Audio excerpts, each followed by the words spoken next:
So the first thing that you need to do to get a sturdy foundation if you want to be better with money is to track your spending. So if you've never tracked your spending before, it can often be like you just think that you spend less than you actually do. I know when I started out, I was like, oh, you know, I probably only spend like $80 on groceries, and wrong. I guarantee you, if you try to just off the top of your head, guess how much you have spent in a month usually, you will be wrong.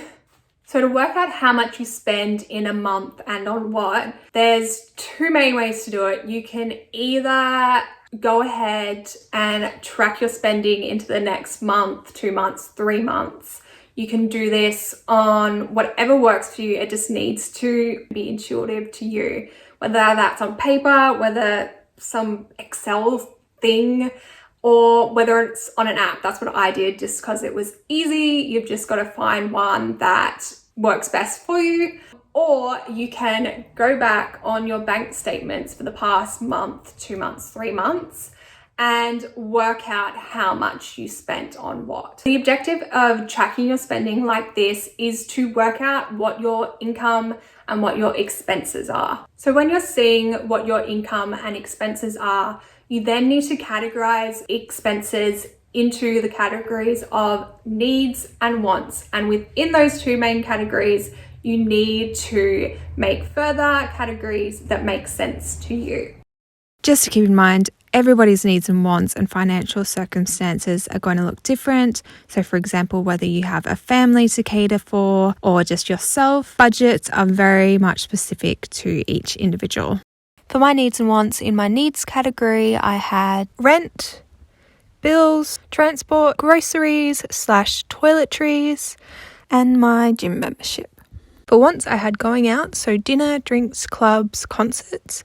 I also had work lunches in there. If I bought lunch at work, because I could have always brought lunch from home. Beauty, so makeup, hair, and all that stuff. Clothing, and gifts.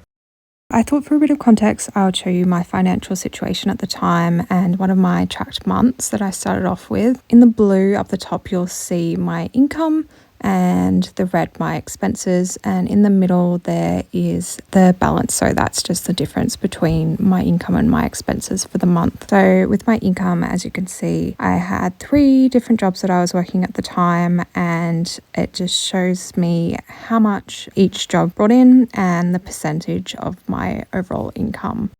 Over on the right here in the red is my expenses.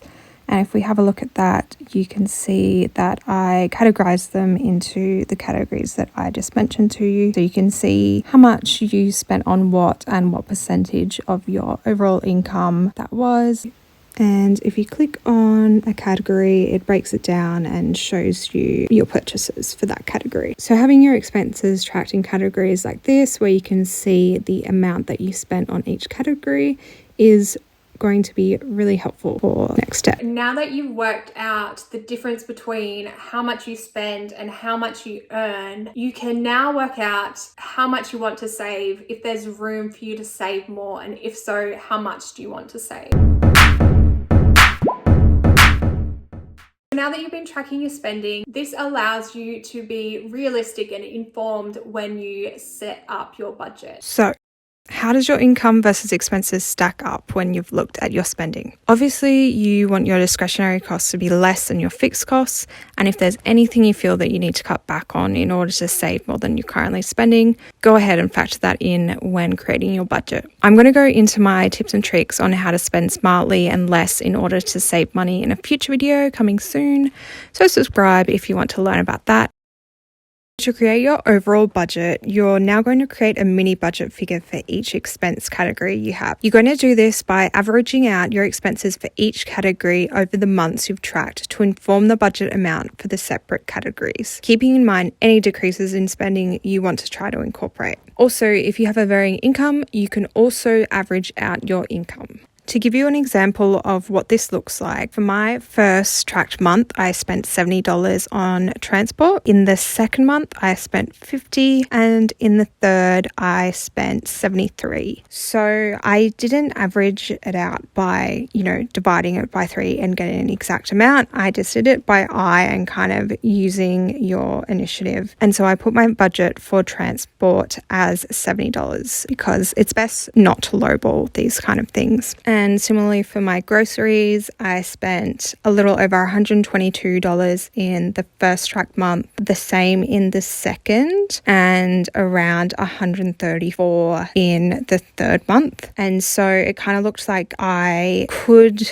reasonably spend around $120 a month on groceries. So that's what I set my budget as. This was a couple of years ago before all of the inflation. So of course, this is going to look a little bit different these days. And I do know that $120 is not very much for a monthly budget, even for a single person. But I promise you, I did eat pretty well and pretty healthily at this time. So I'm thinking about telling you what I ate to make it all work and not feel poor. Because when I told some people about how much I would spend on groceries a month, they'll be like, "Hi, poor." Oh, so that's just 2-minute noodles. And I was like, no, girl, I'm eating really good pasta and poke bowls and salmon and just nice stuff. I was eating good. So after averaging out each category, I then had my overall budget for my needs. So at this time, for me, rent was $755. Yes, extremely cheap. Yes, share house. Yes, mold.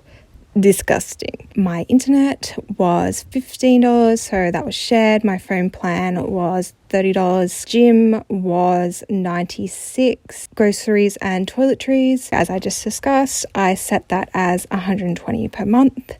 Transport, again, $70. And my bills, around $90 a month. And again, bills isn't something that you want to lowball, so go the higher end when you are averaging out your bills. So here's where you might be expecting me to list my mini budgets for my wants categories, but gotcha. I ended up doing something a little different.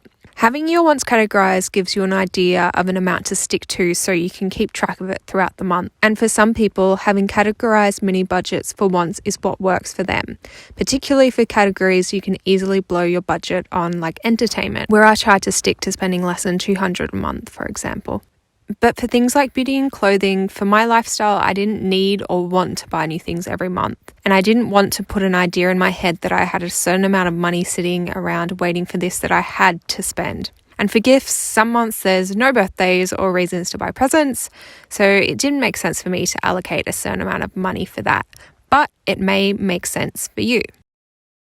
Instead, for my overall budget, what I ended up doing was to structure it as my rent money and then a lump sum comprising of all the other money I would spend in a month, including the rest of my essentials and my discretionary expenses. I set this sum as a range of $600 to $800 per month. Having a reasonable buffer like this means you're more likely to stick to your budget because it's not too strict.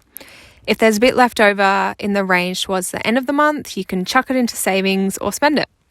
It's also really good if, like me at the time, sometimes you earn less or more some months compared to others. Now, I just wanted to note, you definitely don't need to save 50% of your income like I did. Choose a percentage that works for your needs, your goals, and reasonable desired comfort levels. If I wasn't saving for a trip overseas at the time, I would have gotten cocktails when I went out instead of the spritz or the house wine when I felt like it. And I would have saved a little less than 50%. But in retrospect, when I couldn't go overseas because of the pandemonium, and I lost 2 out of 3 of my casual jobs, I have to say I was glad that I had the savings and emergency fund.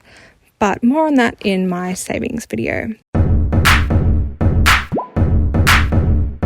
So at this point, you've just been spending normally for a month, 2 months, 3 months and tracking it, and you have set up a budget, but you're yet to implement the budget. So at the start especially, you're going to be tweaking your budget so that it is realistic and you don't just give up on it because it doesn't work for you. It has to work for you with in limits and being empathetic with yourself in order to save the money that you need or want to, whilst also living a fulfilling and balanced life. So for a little recap, first, step 1, track your spending. Step 2, analyze your spending and work out where to cut back. And within that, also working out how much you want to save and put that in terms of percentage. The next step is to assign a value to your spending categories. So that is the amount of money that you are budgeting, that you're allowing yourself